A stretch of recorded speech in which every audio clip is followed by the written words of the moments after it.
ನೀವು mango pickle ತಿಂದಿರ್ತೀರಾ, ನಿಂಬು pickle ತಿಂದಿರ್ತೀರಾ, ಬೇರೆ ಬೇರೆ ರೀತಿಯ ಪಿಕ್ಕಲ್ಗಳನ್ನು ತಿಂದಿರ್ತೀರಾ. ಯಾವತ್ತಾದರೂ ಫಿಶ್ ಪಿಕ್ಕಲ್ ತಿಂದಿದ್ದೀರಾ?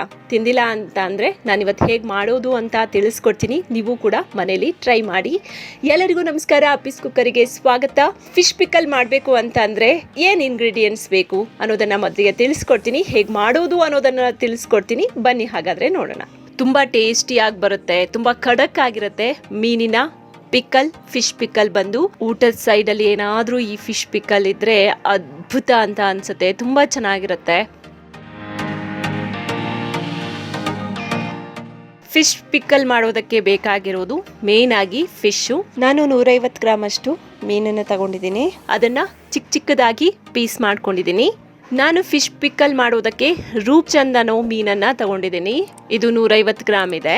ಮೊದಲಿಗೆ ಏನು ಮಾಡಬೇಕು, ಒಂದು ಬೌಲಿಗೆ ನಾನು ಚಿಕ್ಕ ಚಿಕ್ಕದಾಗಿ ಪೀಸ್ ಮಾಡ್ಕೊಂಡಿದ್ದೀನಲ್ಲ ಆ ಮೀನನ್ನು ಹಾಕ್ಕೋಬೇಕು.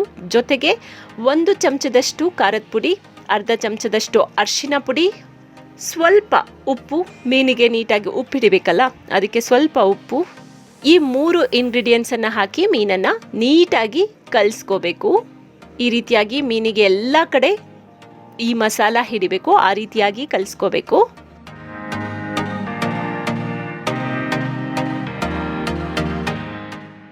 ರೆಡಿಯಾಗಿದೆ. ನಂತರ ಏನು ಮಾಡಬೇಕು ಅಂತ ಅಂದರೆ ಇದನ್ನು ಒಂದು 10 to 15 ಮಿನಿಟ್ಸ್ ಹಾಗೆಯೇ ಇಡಬೇಕು.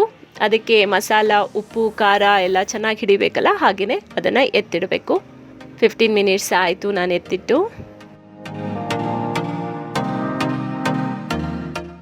ಈಗ ಒಂದು ಬಾಣಲೆಗೆ ಎಣ್ಣೆ ಹಾಕ್ಕೋಬೇಕು. ಎಣ್ಣೆ ನೀಟಾಗಿ ಕಾಯಬೇಕು. ಎಣ್ಣೆ ಕಾದಾದ್ಮೇಲೆ ಮೀನನ್ನು ಎಣ್ಣೆಯಲ್ಲಿ ಹಾಕ್ತಾ ಬರಬೇಕು. ಒಟ್ಟಿಗೆ ಹಾಕೋಬೇಡಿ, ಬಿಡಿ ಬಿಡಿ ಬಿಡಿಯಾಗಿ ಮೀನನ್ನು ಹಾಕೋಬೇಕು. ಒಂದ್ರ ಮೇಲೆ ಒಂದು ಬೀಳದೆ ಇರೋ ಥರ ನೋಡ್ಕೊಳ್ಳಿ. ನೀಟಾಗಿ ಫ್ರೈ ಆಗಬೇಕು.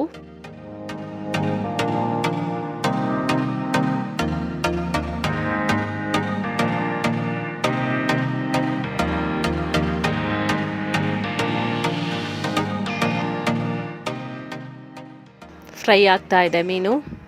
ತುಂಬ ಟೇಸ್ಟಿಯಾಗಿರುತ್ತೆ ಮೀನಿನ ಪಿಕ್ಕಲ್. ಅಪರೂಪ ಎಲ್ಲ ಮಾಡೋದು. ಕೇರಳದಲ್ಲಂತೂ ಸಿಕ್ಕಾಪಟ್ಟೆ ಇದು ತುಂಬಾ ಫೇಮಸ್ಸು. ನಮ್ಮ ಕರ್ನಾಟಕದಲ್ಲೂ ಮಾಡ್ತಾರೆ, ಆದರೆ ಕೆಲವು ಮಂದಿ ಮಾತ್ರ ಮಾಡ್ತಾರೆ.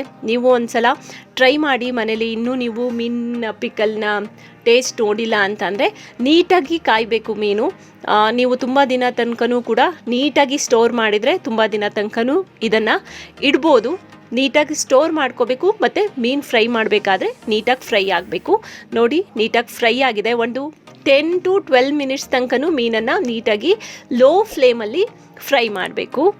ಉರಿ ದೊಡ್ಡ ಇಟ್ಕೋಬೇಡಿ, ಲೋ ಫ್ಲೇಮಲ್ಲೇ ಫ್ರೈ ಆಗಬೇಕು. ಫ್ರೈ ಆಗಿದೆ ನೀಟಾಗಿ, ಹಾಗಾಗಿ ನಾನು ಮೀನನ್ನು ತೆಗಿತಾ ಇದ್ದೀನಿ.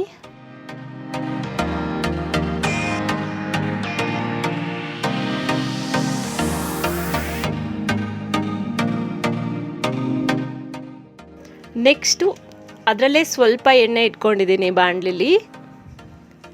ಮತ್ತು ನೀಟಾಗಿ ಎಣ್ಣೆ ಕಾಯಬೇಕು. ಎಣ್ಣೆ ಕಾದಾದಮೇಲೆ ಸ್ವಲ್ಪ ಸಾಸಿವೆ, ಸ್ವಲ್ಪ ಜೀರಿಗೆ, ಅರ್ಧ ಚಮಚದಷ್ಟು, ಆಮೇಲೆ ಶುಂಠಿನ ಈ ರೀತಿಯಾಗಿ ಚಿಕ್ಕ ಚಿಕ್ಕ ಪೀಸ್ ಮಾಡಿ ಹಾಕ್ಕೋಬೇಕು. ಬೆಳ್ಳುಳ್ಳಿ ಒಂದು 3 ಇಡೀ ಬೆಳ್ಳುಳ್ಳಿನ ನಾನು ಬಿಡಿಸ್ಕೊಂಡಿದ್ದೀನಿ. ಇದು ನೀಟಾಗಿ ಆಯಿಲ್ನಲ್ಲಿ ಫ್ರೈ ಆಗಬೇಕು. ಹಸಿಮೆಣಸು ಹಾಕಬೇಕು. ಒಂದು 3 ಹಸಿಮೆಣಸನ್ನು ಈ ರೀತಿಯಾಗಿ ಈ ಸೈಜ್ನಲ್ಲಿ ಹೆಚ್ಕೊಂಡಿದ್ದೀನಿ. ಆಮೇಲೆ ಕರಿಬೇವು ಹಾಕಬೇಕು. ಕರಿಬೇವು ಇದ್ದಷ್ಟು ಟೇಸ್ಟ್ ಚೆನ್ನಾಗಿ ಬರುತ್ತೆ ಉಪ್ಪಿನಕಾಯಲ್ಲಿ. ಇದಿಷ್ಟನ್ನು ಹಾಕಿ ಮತ್ತೊಮ್ಮೆ ಫ್ರೈ ಮಾಡ್ಕೋಬೇಕು.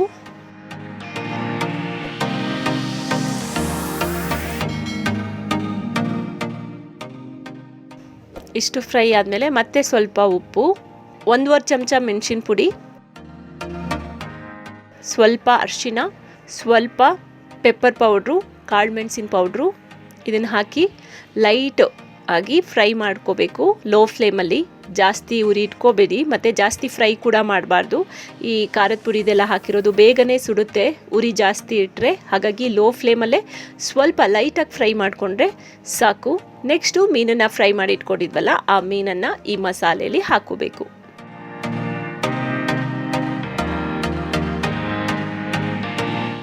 ನೀವು ಇಲ್ಲಿ ತನಕ ಫಿಶ್ ಪಿಕ್ಕಲ್ ತಿಂದಿಲ್ಲ, ಮೀನಿನ ಉಪ್ಪಿನಕಾಯಿ ತಿಂದಿಲ್ಲ ಅಂತ ಅಂದರೆ ನೀವು ಟ್ರೈ ಮಾಡಿ. ನಿಮಗೂ ಕೂಡ ತುಂಬಾ ಇಷ್ಟ ಆಗುತ್ತೆ. ಯಾವಾಗಲೂ ಮನೆಯಲ್ಲಿ ಮಾಡ್ತೀರಾ ಮತ್ತು ಮಾಡಿಸ್ಕೊಂಡು ತಿಂತೀರಾ.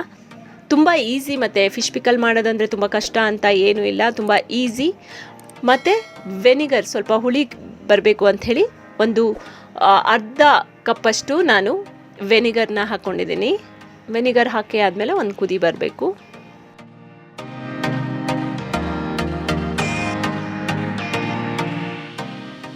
ನೋಡೋದಕ್ಕೂ ಉಪ್ಪಿನಕಾಯಿ ಚೆನ್ನಾಗಿದೆ, ಜೊತೆಗೆ ಟೇಸ್ಟ್ ಕೂಡ ಅದ್ಭುತವಾಗಿರುತ್ತೆ. ಪಿಕ್ಕಲ್ ರೆಡಿ ಆಗಿದೆ. ಪಿಕ್ಕಲ್ ಆದಮೇಲೆ ನೀವು ಎಷ್ಟು ದಿನ ಇಡ್ತೀರಾ ಅಂಥೇಳಿ ನೋಡಿಕೊಂಡು ಅದನ್ನು ಸ್ಟೋರ್ ಮಾಡಬೇಕಾಗತ್ತೆ. ಒಂದು ಡಬ್ಬಿಲಿ ಮುಚ್ಚುಲೆಲ್ಲ ನೀಟಾಗಿರುವಂಥದ್ದು, ನೀರಿನ ಪಸೆ ಎಲ್ಲ ಒರೆಸಿ ನೀಟಾಗಿ ನೀರಿನ ಅಂಶ ಇರಬಾರ್ದು ಅಂಥ ಡಬ್ಬದಲ್ಲಿ ಇದನ್ನು ನೀವು ಸ್ಟೋರ್ ಮಾಡಿ ಇಡ್ಬೋದು. ನೋಡಿ ಎಷ್ಟು ಚೆನ್ನಾಗಿ ಕಾಣಿಸ್ತಾ ಇದೆ, ಅಷ್ಟೇ ಟೇಸ್ಟು ಕೂಡ ಅಷ್ಟೇ ಚೆನ್ನಾಗಿರುತ್ತೆ. ಇದಾಗಿತ್ತು ಇವತ್ತಿನ ಸ್ಪೆಷಲ್ ರೆಸಿಪಿ. ನಾಳೆ ಮತ್ತೊಂದು ರೆಸಿಪಿಯೊಂದಿಗೆ ನಿಮ್ಮ ಮುಂದೆ ಹಾಜರಾಗ್ತೀನಿ. ಆದರೆ ಇನ್ನೂ ನೀವು ನಮ್ಮ ಚಾನಲನ್ನು ಸಬ್ಸ್ಕ್ರೈಬ್ ಆಗಿಲ್ಲ ಅಂತ ಅಂದರೆ ದಯವಿಟ್ಟು ಸಬ್ಸ್ಕ್ರೈಬ್ ಆಗಿ. ನಾವು ಹಾಕುವಂತಹ ವಿಡಿಯೋ ನಿಮ್ಮನ್ನು ಬೇಗ ರೀಚ್ ಆಗಬೇಕು ಅಂತ ಅಂದರೆ ಬೆಲ್ ಐಕನ್ ಕ್ಲಿಕ್ ಮಾಡೋದನ್ನು ಮರಿಬೇಡಿ. ಆದಷ್ಟು ಶೇರ್ ಮಾಡಿ, ನಮ್ಮ ವಿಡಿಯೋವನ್ನು ಲೈಕ್ ಮಾಡಿ. ನಿಮಗೇನಾದರೂ ನಿಮ್ಮ ಅನಿಸಿಕೆಗಳನ್ನು ತಿಳಿಸ್ಬೇಕು ಅಂತಂದರೆ ಕಾಮೆಂಟ್ ಬಾಕ್ಸ್ನಲ್ಲಿ ಕಾಮೆಂಟ್ ಮಾಡಿ. Thank you so much.